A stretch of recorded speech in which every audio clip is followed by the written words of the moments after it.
우리 가족 여러분, 우리는 조선의 글 쓰는 여자들을 지금 시리즈로 계속 함께 보고 있는데요. 오늘은 신문물에 대한 구여성의 냉소라는 제목으로 함께 또 보도록 하겠습니다. 모든 구여성이 시골 여자처럼 신시교육을 받지 못한 서글픔을 가졌던 것은 아니다. 신문물에 대한 격렬한 비판의식을 가진 여성들도 있었다. 그러나 안타깝게도 신문물에 거부감을 드러내는 구여성의 목소리를 전해줄 매체는 거의 없었다. 신문 잡지에는 신시교육을 받은 신여성들의 이야기만이 넘쳐났다. 아이러니하게도 이 시대 절대 소수였던 신여성이 모든 미디어를 점령하고 여성 전체의 목소리를 대변하고 있었던 것이다. 신여성들이 활약했다고는 하지만 여전히 여성들이 자신을 표현하고 드러내는 일은 미덕이 아니었다. 어린 딸내들도 시집간 딸내들도 목소리가 담장을 넘지 않도록 교육받았다. 그럼에도 불구하고 여성들도 시대가 변화하고 있음을 자각하고 있었다. 그리고 자신의 존재감을 드러내기 위해 글로 자신의 이야기를 남기려고 노력했다. 그러한 노력이 20세기 이후 규방 가사의 작품 수를 폭발적으로 증가시켜 규방 가사는 양적 성장을 이루게 되었다. 달라진 세상만큼 여성들의 의식도 변화하여 자기를 드러내려는 시도가 증가한 것이다. 특히 영남 문화권 여성들이 자식을 교육하고 가문의 결속을 도모하며 혼란스러운 시기를 극복하고자 가사를 활용하여 여성을 교육하는 문화적 흐름도 근대 시기 규방 가사의 양적 성장을 도왔다. 이 시기 신식에 대한 편향적 예찬이 온 매체를 지배했지만 규방 가사 작품 중 생조감구가에는 신식에 대한 비판의 목소리가 강하게 드러난다. 이 작품은 영남 양반 집안 출신 여성인 이사호 1870년에 태어나서 언제 사망했는지는 드러나지 않지만 그 이사호가 자신의 회갑을 맞이하여 그동안 살아온 내력을 적은 가사이다. 이사호가 적은 가사 생조감구가라는 책이지요.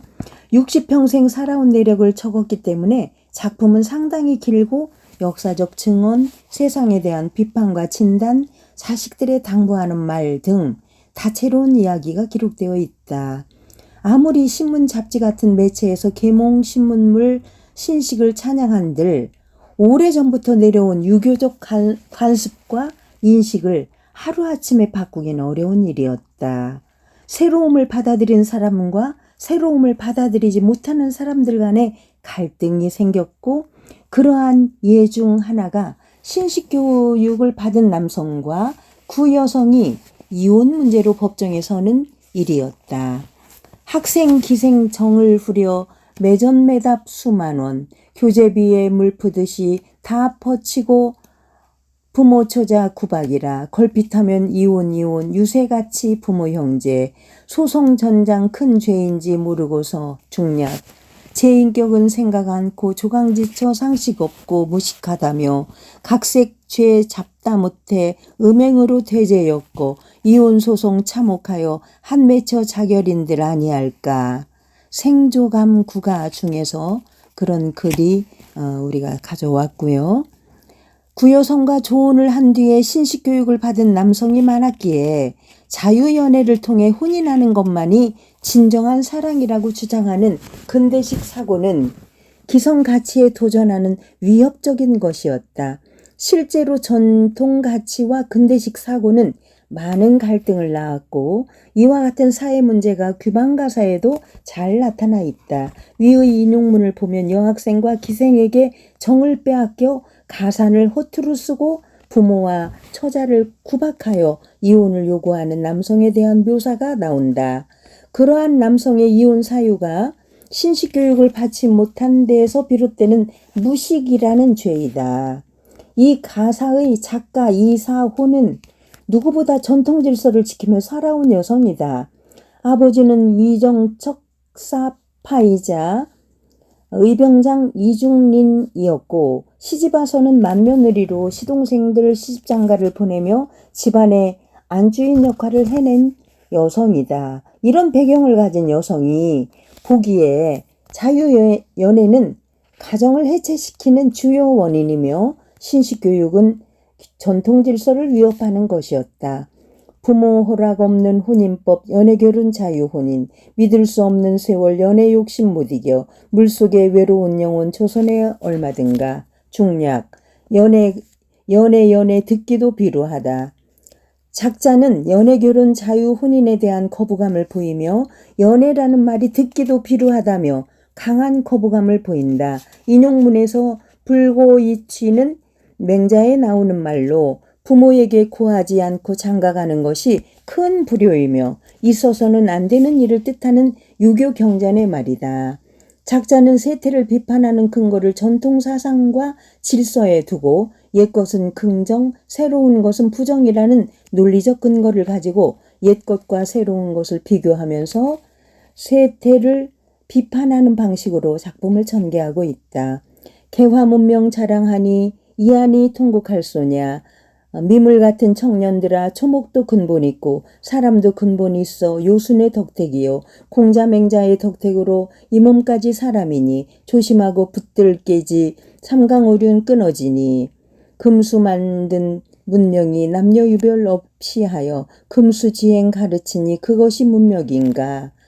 중략 무식무식 신사인사 남녀 동등 자유말은 제 입으로 하면서도 여자 하대 더하더라. 상경여빈 부부가 서로 공경하고 손님처럼 대하는 거. 상경여빈 그 시대는 존중한 게 여자로다. 내조로서 착한 사람 허다 하건만은 동등이라 말만 하고 내조를 뉘가 드나. 구여성의 무식함이 이혼 사유로 부각되던 30년대에 사회 현실에 대한 비판이 적혀있는 생조감구가의 일부분이다. 전통사회에서 이혼이 아예 없었던 것은 아니지만 이혼이 사회 문제가 될 만큼 흔한 일은 아니었다. 신문화가 대거 유행하던 때 신식교육을 받은 남성들이 대화가 통하는 여성과 사랑하고 결혼하기를 원한다며 집안에서 맺어준 구식 여성과 이혼하려고 소송을 했다. 남편은 경성으로 유학을 가고 시골에서 시부모님을 대신 봉양하며 살고 있던 구식 여성들에게 이혼은 날벼락과 같은 일이었다. 이런 사태에 대해 생조감구가의 이사오는 부모 형제에게 죄를 짓는 일이라고 하면서 이런 일이 벌어지는 까닭을 신식 남성의 인격 수양이 잘못되었기 때문이라고 말한다. 작자는 제 인격 수양도 안 된 청년들이 개화와 문명을 자랑하니 통곡할 수밖에 없다고 말하고 있다. 우리의 근본은 공자와 맹자의 가르침에 있으며 그것을 조심하고 붙들고 있어야 함을 강조한다. 그런데 요즘 그런 근본이 무너지고 있다고 탄식한다. 남녀 유별이 없어지고 남녀 평등을 앞세우는데 여자를 하대하며 이혼이나 하는 것은 신식교육을 받은 남성들의 잘못이라고 비판한다. 이사호가 남녀 평등에 강한 거부감을 갖고 있는 이유는 유교 질서가 잘 지켜지던 시대에 여성들이 더 대우를 받고 살았다고 인식하기 때문이다. 또한 이사호가 전통 질서를 고수하며 며느리로서 어머니로서 존경받는 삶을 살았기 때문에 신문물로 비춰지는 사회적 문제를 더욱 냉소적인 시각으로 바라볼 수밖에 없었을 것이다. 신문 잡지 광고부터 세계의 일주 자랑이니 그 무엇이 영광이요 신식요명 가소롭다. 구식부녀 천추사적 규중에 살며 익히는데 세계여행 사양한다. 중략 신교육 기술이며 외국말 통어마디 월급받아 입과 배를 채워 적국의 노예들을 상등으로 대우하며 옛말을 안 들으면 역사를 어이하랴. 이렇게 하면서 생조감구가에 이런 글을 실었습니다. 여러분 옛날에 구여성이 신식 교육을 받은 남편에 대한 냉소적인 것들을 지금 잘 표현하고 있지요. 조선의 글쓰는 여자들에 의해서 그 전에 그 생활 모습을 우리가 지금 알 수가 있습니다. 이렇게 글은 후대에 많은 느낌을 줍니다. 정보와 함께요. 그랄TV 윤석기였습니다. 감사합니다.